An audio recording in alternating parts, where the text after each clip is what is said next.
So, as you guys know, if you follow my channel, if you've watched any of my videos, I like to talk about how terrible Hollywood is sometimes, and the terrible mistakes that Hollywood likes to make in this wide range of artistry when it comes to movies, TV shows, all that jazz. And I was just made aware of a very interesting movie that is going to be coming out very soon. I can't believe I missed this news when it first came out, so sorry I'm a little late. But of course, it was announced that Paramount Pictures will be producing a Skibidi toilet movie, directed by Michael Bay, with the intention of creating a massive mega franchise, a mega IP that can be brought into TV, into more films and sequels, and yeah. So what is Skibidi Toilet? If you're not 13 years old, you're probably questioning what the hell it is. I don't know, because I'm not 13 years old. But I know it's a meme that, like, all these kids run around, you know, talking about. I know there's, like, a head in a toilet, and it's silly. And I remember seeing this thing and seeing Michael Bay's name attached to it and the fact that this movie was actually coming and thinking it was an actual joke. It's not. And no, I don't want to sit here for 5 minutes and talk about Skibidi Toilet, but I want to talk about Hollywood as a whole and why this needs to stop. I mean, Hollywood is always going to jump on these big trends. Of course, they make movies on all these massive trends. We're finally getting a Minecraft movie, like 20 years too late. They made a Slender Man movie, like 10 years too late. At least they're making this one on time.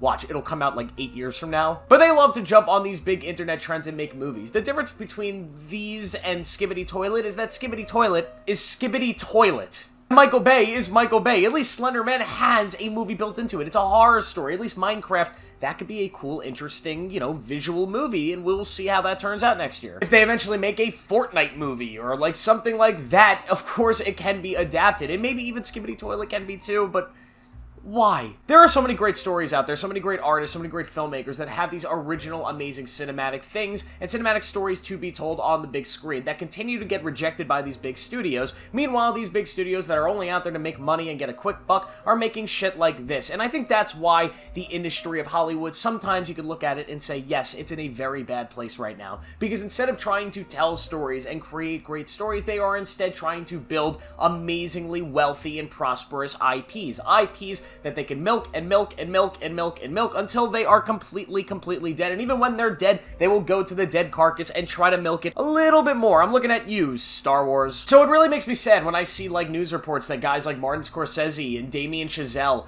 are struggling to get their scripts produced, are struggling to get their movies made because nobody wants to invest money in these absolute masterful filmmakers, these people that have completely changed the industry and made it what it is. They can't make movies, but Michael Bay can make Skibidi Toilet. Take all the money you want. Here's a blank check, Michael Bay. It continues to show me the bad state of filmmaking right now because there is no longer a balance between kind of like the capitalistic nature of the industry. The industry is not ran by people like you and me that love movies. It's ran by people in suits whose number one goal is to make money. And I'm not gonna get too mad at these people. It's their job. This is what they do. And you know what? I might, you know, feel like I might disagree with them. I might disagree and say, how could these people actually operate this way? And not all of them do, but these people, their job, these big Hollywood executives that run Hollywood and decide what movies and TV shows get made, their number one job is to make sure their company is making money. That's it. If they're making money putting out cheap, shitty content, that is great for them. So they're going to try to find a way to make cheap, shitty content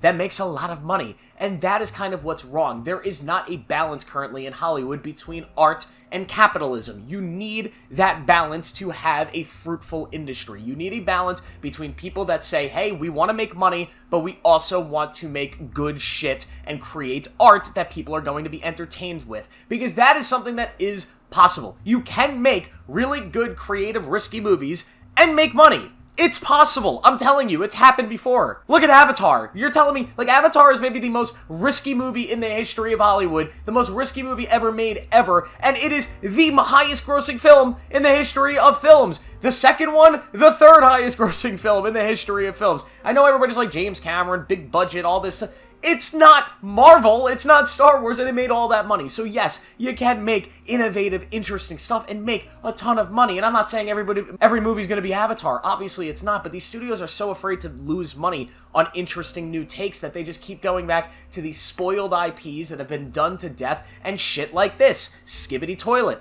Who the hell is asking for a Skibidi Toilet movie? Other than 12-year-old boys that are not even gonna pay to see it anyway. The iPad kids, you know what I'm talking about. It's so great that we do have some companies out there in the industry like A24 and Neon who are still investing in small filmmakers who are making innovative shit. Most recently, we just got a film Strange Darling, which was not produced by Neon or A24, but it was still a great movie. We need more stuff like this, and I said in that video, my review for that movie, that the only genre we seem to be getting original filmmaking in is the horror genre, and the reasoning for that, horror movies tend to be a little bit cheaper to make. You can make them on a very small budget. For example, Strange Darling was made for, I think, $4 million.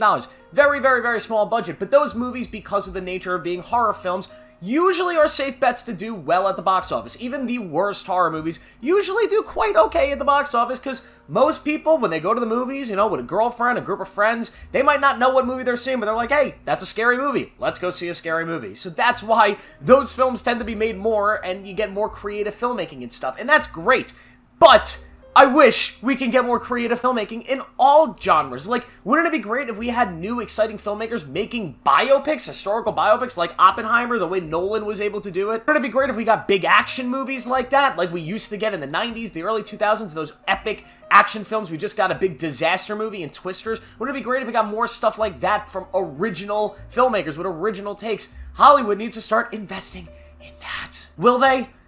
No, they won't. I'm not trying to kill, the hope here, but they won't, because it is a game about money, and as long as it is only about money, they will only invest in things that they believe are going to make them money for the cheapest amount of money being put in.